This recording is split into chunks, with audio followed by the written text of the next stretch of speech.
Okay, thanks for joining me on this video. Today I'm going to be taking a look at my Oak Sessions Mantel Clock. This clock was made in about 1920, so that makes it 100 years old this year.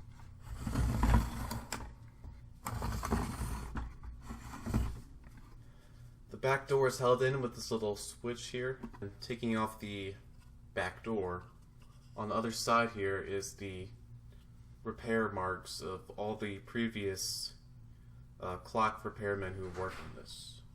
I would like to show you. I'm going to unscrew the bell so you can see it better. So that this nut right here holds in the plates, and this nut is completely loose. It is not holding down the plates at all. So that means there's only 3 nuts holding the plate down. And I say it's kind of a miracle that this clock has not completely exploded yet. It's so loose I can move it with my fingers. I don't want to loosen it too much or else the mainspring will explode, so I'm going to go ahead and tighten that down.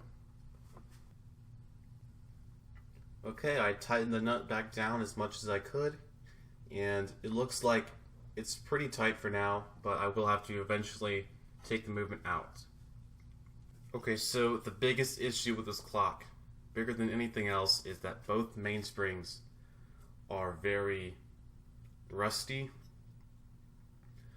They're not lubricated at all. This here is the strike spring.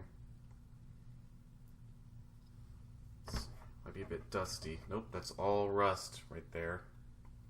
And it's like that pretty much all the way throughout the spring. And it's the same on the time side. Oh yeah, you can surely see it right here and over here as well. 2 weeks ago, I was going to film a video of me winding this clock, and the clock was already fully wound, so I figured I'd just take the movement out and let down the springs. And in doing so, I realized that the springs were slipping a lot, and I took a look at them and they are in terrible condition, so both of these mainsprings are going to be replaced very soon. This clock is up next in terms of repairs. First, from a glance, you could see, oh, it looks pretty clean, but really, once you get down to it, this clock, first of all, doesn't even run. And both mainsprings are at risk of slipping off the arbor and causing lots of damage to the case and the movement. Something else I actually did change is that the strike sounds a lot better. The hammer got bent while I was releasing the mainsprings a couple of weeks ago, but I promise you it does sound a lot better. This here is a new tool. This is a mainspring winder. I got this for $20 from eBay, and I'm definitely going to be putting it to use for this clock. It needs repair very soon. And as far as repairs, I mean new springs and cleaning. I don't have any bushing tools, anything like that. Over here you see the Ingram movement. Nothing's wrong with it at all. It's perfectly fine. It just needs new oil, so it's out here awaiting new oil. This wheel right here is completely crooked. It's almost off the entire pinion. So I may need to straighten it out in a vise or something. Okay, so what's next for this clock? Well, first I'm going to have to purchase new mainsprings. And before I do that, I'm going to have to disassemble the movement and get measurements of the mainsprings. And using that, I'll use my new mainspring winder tool.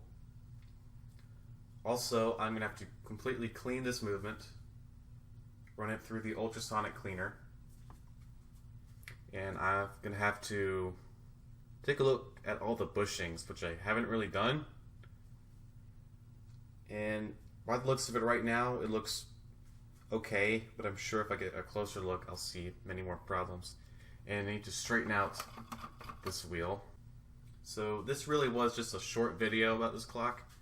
I did not post for the past 3 weeks. I kind of took a little break from YouTube, but I'm going to be posting more videos this week.